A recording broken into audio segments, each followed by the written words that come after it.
सच्चिदानन्दरूपाय तस्मै श्री गुरवे नमः।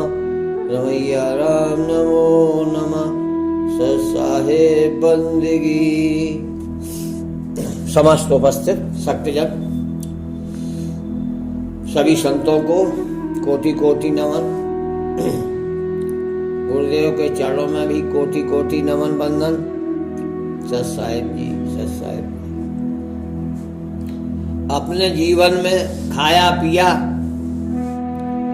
जो भी किया सो अपने शरीर के लिए किया, अपने मन के लिए किया। ये शरीर और ये मन, इन्हीं की पूर्ति में पूरा जीवन बीत जाता है, फिर भी इनकी पूर्ति नहीं हो पाती। अंत समय में चाहे जितना हम संचित करें वो भी छूट जाता है, और जो नहीं है मेरे पास, जो मैं कर नहीं पाया, तो उसकी लालसा, उसकी इच्छा वो हमारे साथ जाती, वो भी नहीं छूट पाती। अर्थात इस संसार में हो वो भी छूटता है, नहीं है वो भी छूटता है, मन है कि मानता ही नहीं।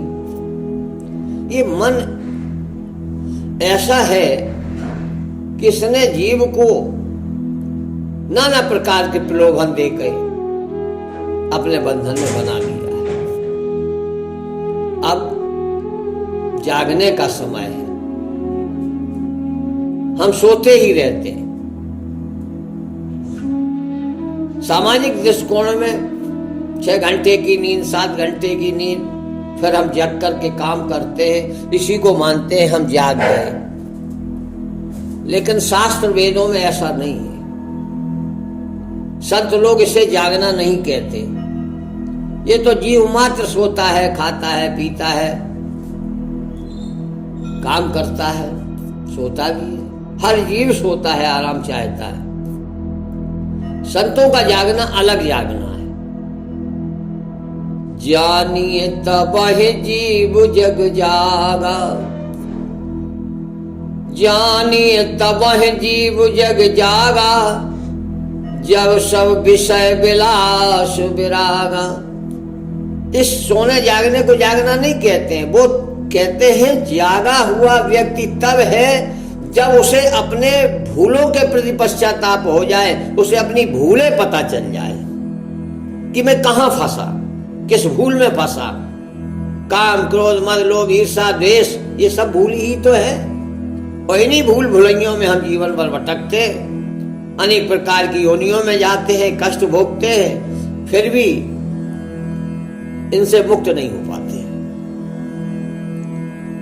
अब समय आ गया है, जाग जाओ, क्योंकि जगाने के लिए तुम्हें परमात्मा जब कृपा करते हैं, बिन हरि कृपा मिले नहीं संता। भगवान जब कृपा करते हैं और तुम्हें जगाने, स्वयं भगवान जब देखते हैं कि हमारे बच्चे जो है परेशान है, तो संतों को जगाने के लिए भेज देते हैं।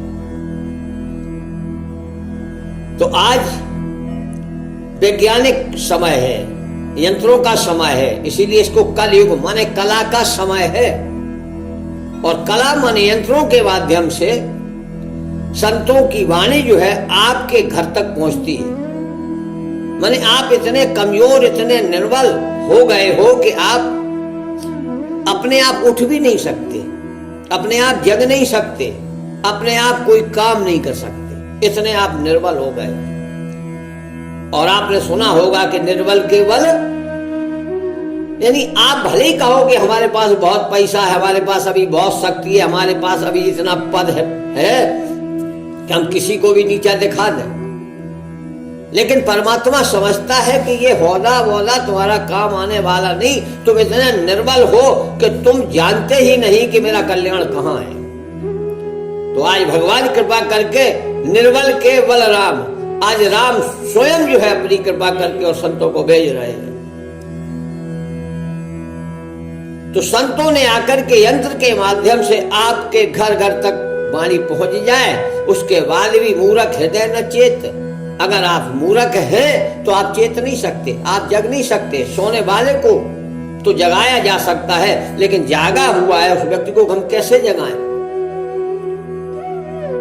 यदि आप जाग गए हो तो राम नाम रस पीना हो धीमा धीमा, राम नाम रस पीना हो धीमा धीमा, आत्म तत्व को जीना हो धीमा धीमा। संत कबीर ने नाम लखायो, साईं अरुण जी ने भेद बतायो, भेदी गुरु मैंने पायो हो धीमा धीमा, भेदी गुरु मैंने पायो हो धीमा धीमा। राम नाम रस पीना हो धीमा धीमा, कोटि जन्म तूने वृथा गमाए, कोटि जन्म तूने वृथा गमाए, जा जन्म हम सार शब्द पाए, जा जन्म हम सार शब्द पाए, अमर पद पायो हो धीमा धीमा, अमर पद पायो हो धीमा धीमा, राम रस पीना हो धीमा धीमा। कोट प्रणाम करूं साईं अरुण जी को, कोट प्रणाम करूं साईं अरुण जी को, जीते जी मुक्ति करायो हो धीमा धीमा, जीते ही मुक्ति करायो हो धीमा धीमा। अर्थात जो रस है ना, छह शास्त्र सब ग्रंथन को रस, सार अंश सम्मत सभी की, सबकी एक ही मति है कि सार शब्द ही सार है, उसी से तुम्हारा कल्याण होगा। नाम राम का केवल वही सत्य है, इसलिए राम नाम को जानो, तुम्हारा कल्याण हो जाएगा। आप संयोग देखिए, संत तुम्हें घर घर जाकर के जगा रहे हैं, और आज इतना बढ़िया सौभाग्य है कि 22 जनवरी को घर घर जो है आपको निमंत्रण दिया जा रहा है कि राम जी आ रहे हैं, राम जी आ रहे हैं, जाग जाओ। देखिए, आपको राम नाम के बारे में पता है, आपके राम आ रहे हैं। घर घर चावल बट रहे। अब तक कन्या का विवाह करते थे तो घर घर चावल देते थे, सुपारी देते थे। आज आप कितने सौभाग्यशाली हैं कि राम जी के चावल तुम्हें मिल रहे हैं। इसलिए जागो, अब भी सोते रहे प्यारे तो फिर आपको कोई रास्ता मिलने वाला नहीं है। बुला बुला करके तुम्हें कहा जा रहा है राम जी आ रहे, उत्सव मनाओ। 14 साल के बाद जब राम आते हैं तो जो खुशी, जो उमंग अयोध्या में उस वक्त जो जीव थे उन्हें ये सौभाग्य प्राप्त हुआ था कि उन्होंने राम के आगमन की तैयारियां, उनका उत्सव अपनी आंखों से देखा था। ऐसा नहीं है कि उस वक्त दुष्ट आत्माएं, दुष्ट आदमी नहीं थे। उस वक्त भी कुछ लोग ऐसे थे जिन्हें राम का राज सिंहासन पर बैठना वो भी बुरा लगा, और जब अयोध्या से विजय करके लौटे हैं वो भी बुरा लगा। वो भी उस खुशी को नहीं पचा पाए। तो ये सोचो कि सब एक से हो जाए, नहीं। राक्षसी वृत्ति वाले या मूर्ख ये कभी चेतते नहीं है, जागते नहीं है। चाहे गुरु मिले बिरंच सब, चाहे ब्रह्मा ही क्यों ना समझाएं, लेकिन मूर्ख तो मूर्ख ही है। तो आज भी ऐसे लोग होंगे जिनको ये खुशी बर्दाश्त नहीं होगी, उन्हें ये मौका, उनका सौभाग्य नहीं है, वो दुर्भाग्य है। आज भी उसमें विरोध देखेंगे, विरोध करेंगे। तुम्हें मानव तन दिया है तो अब चेत जाओ, इंसान हो, इंसान तो बने रहो, हैवान क्यों हो रहे हो। परमात्मा उस जीव को अपना लेते हैं। भागवत में एक कथा आती है, भगवान कृष्ण एक लीला करते हैं कि गौओं के दोहने का, दूध निकालने का जो समय होता है उससे पहले ही बछड़ों को छोड़ देते हैं। आपने भी गाय पाली होगी तो कभी भी अनुभव करना, आप कितने ही इंतजाम करके बच्चे को बांधना, लेकिन कभी कभी ऐसा पल आएगा कि आपको पता नहीं चलेगा, बछड़ा ढिल गया और गाय पी गया। शाम को दोहने जाते हो तो पता चलता है आज गैया हमारी पी ली। कितने ही बच्चे पे ध्यान रखना, गाय पे ध्यान रखना, लेकिन आप हर एक के जीवन में ये अनुभव आता है कि गाय पी ही जाती है। इसका मतलब ये है कि भगवान जिस पर कृपा करते हैं तो समय के पहले ही उसे बंधन मुक्त कर देते हैं। आज भी भगवान ने कृपा की है आप सब पर, चाहे आप सामने बैठ के सुने या आप वीडियो के माध्यम से सुने, ये भगवान की ही कृपा है कि समय से पहले आप मुक्त होने वाले हो। जैसे ही गुरबाणी आपके कान में पड़ती है, जान लो भगवान कृष्ण ने बछड़े को खोल दिया है और वो मां के पास दूध पीने चला गया। इसी तरीके से गुरबाणी सुनते रहो और तुम मुक्त हो गए और परमात्मा की गोद में सदा सदा के लिए विराजित हो गए, विराजमान हो गए। आपका अस्तित्व बढ़ जाएगा।